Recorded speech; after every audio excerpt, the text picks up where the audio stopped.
everybody, Captain Happy here, and finally, we have Phase 3 of Space Battles, which is a torpedo beats mode. And I was just going to do a really quick video going over the first two ships you can get, and a couple of things that I have picked up in my first 20 or so battles playing it. So here you see the Celestial, which is the Z-52. So it's kind of an updated version of one of the other ones we've already seen in space battles.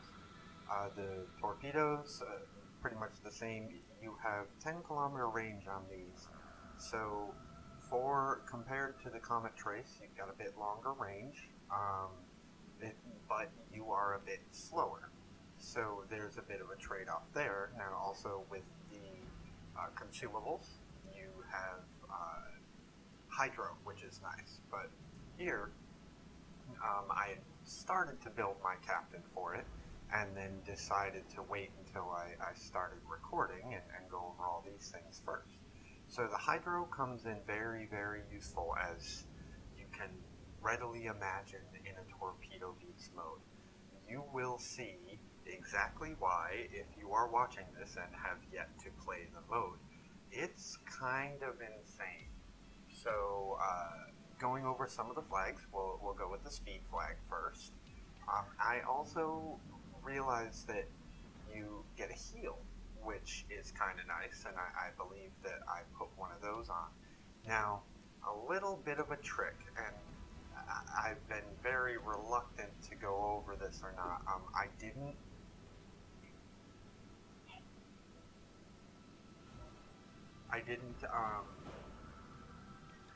recognize this right when I was first playing, which this will be my very first game in the Celestial. So for the captain skills, I wanted to get those torpedoes reloaded as quickly as possible, and also buy myself as much time in the game as I can, hence the increased survivability there, and the torpedo reload plus AR.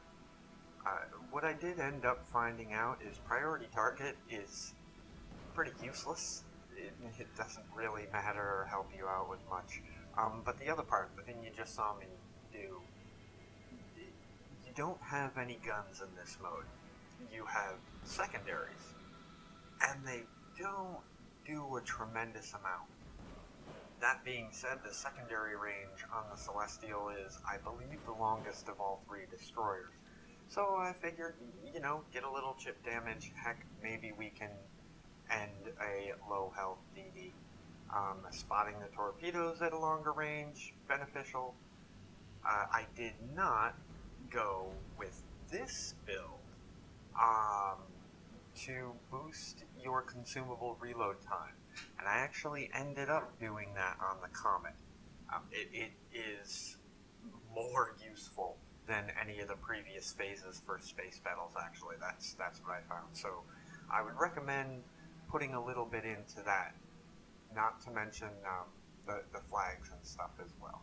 But as you can see here, and I alluded to it, but I haven't gone into it, if you look at the numbers there, 130 knots for torpedo speed, and your max speed is 110 knots.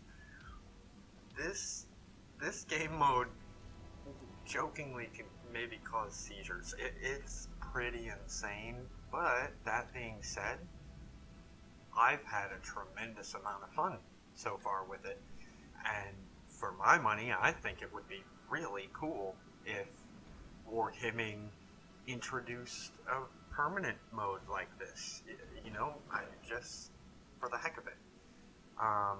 So priority target for the Comet, I'm going to go ahead and build the captain first, but the first game will be in the Celestial. Adrenaline rush, get anything reloaded faster, survivability, so you can live maybe a little bit longer.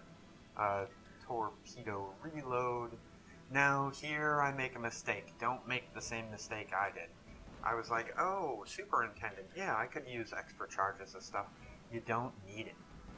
You get as many charges as you need for all of your consumables anyway. It takes a little time for them to reload, but don't bother with superintendent. For the secondaries, because, I mean, why not? There isn't a 4 skill that's really more valuable. And actually, another one of my builds goes a little bit different. Also, don't forget, you can grind Elite Commander XP really well in these modes, so put a couple Commander XP flags on there, it helps out a little bit. So, I think that just about covers the basics. So let's get ourselves into some gameplay here with the Z52 Space Battle version, the Celestial. There is only one map. It is Epicenter game mode, and the Epicenter itself is very, very small, as probably wouldn't be too difficult to imagine if speeds are in excess of 100 kilometers for torpedoes and the ships themselves. There isn't a need for that large of a map, and it actually makes it pretty entertaining that everything is as condensed as it is. So yeah, you can see there how small the Epicenter is, and in particular the center ring. Now, this was my first game. My first game not only in the Celestial, but first game overall in this new mode. So it's not exactly mind-bending how good I do. We do win, but it's nothing particularly special. But what it will do is illustrate a lot of the real basic principles of the game mode for those of you who haven't tried it. And I am going to wait for my top secret tactic that I've developed for the second battle. The Celestial has decent health pool, but it doesn't have a speed boost, and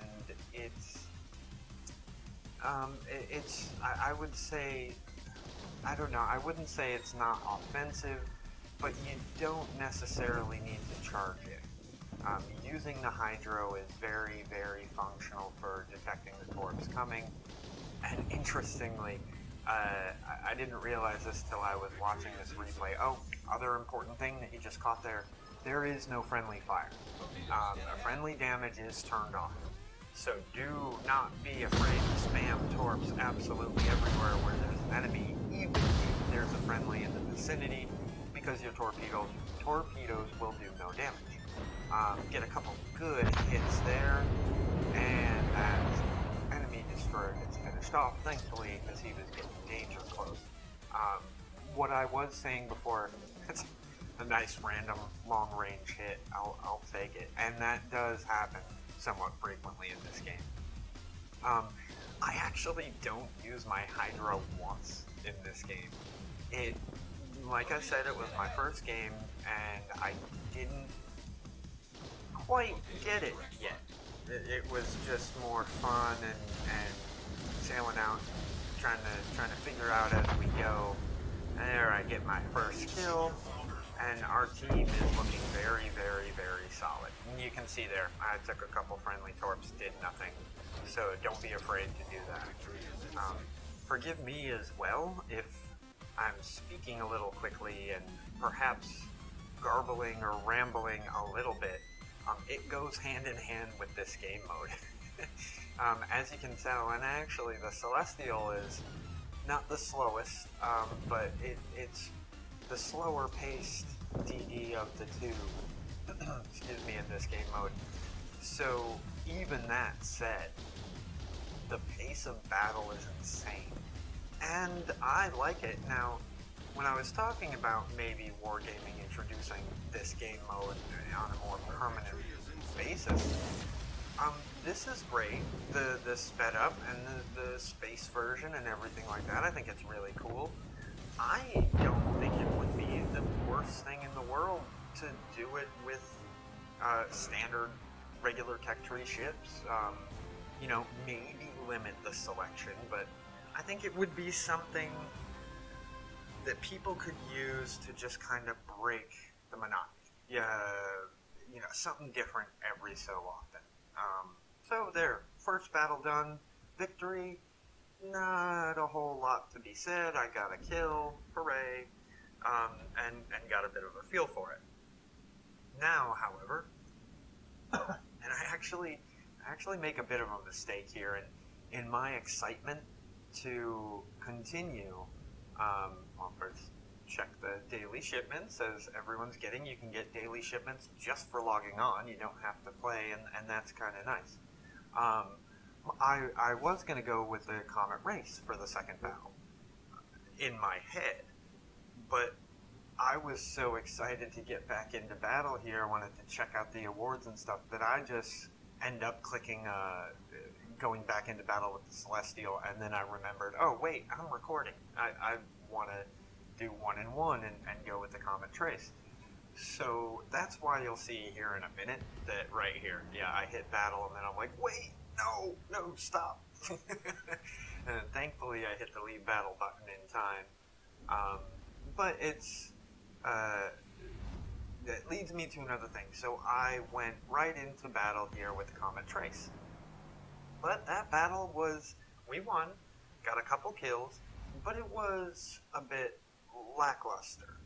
And it wasn't until somewhere down the line that I ended up having a battle in the Comet that I really wanted to have be a part of this replay. So I used the replay. Now what you'll see is a bit of a replay glitch, where all the ship names are the names that they had in the previous phases and battle modes for space battles. So the Flyfire, it's not the Flyfire in Torpedo Beats, but I'm presuming it's just a replay glitch. You'll see the older names for the Z52 and the gearing here instead of the actual names that you will see in the Torpedo Beats mode.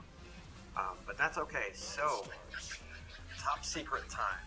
And obviously if I'm making a YouTube video about it, it's not going to be top secret for long. But against my better judgment and perhaps keeping this little tidbit to myself, the gearing, and forgive me, the alternative ship name in the space battles, it eludes me right now, but it is the fastest of the 3 destroyers. It has the quickest rudder ship time, and it's also got a speed boost. It is also, it doesn't quite have the highest HP, but it's only about, I think, 400 HP shy of the Z52s. But okay, I've had some success running first Sierra Mike, which is adding 5% to your speed, running the heal, the increased 20% to your heal flag. Forget the name of that, right?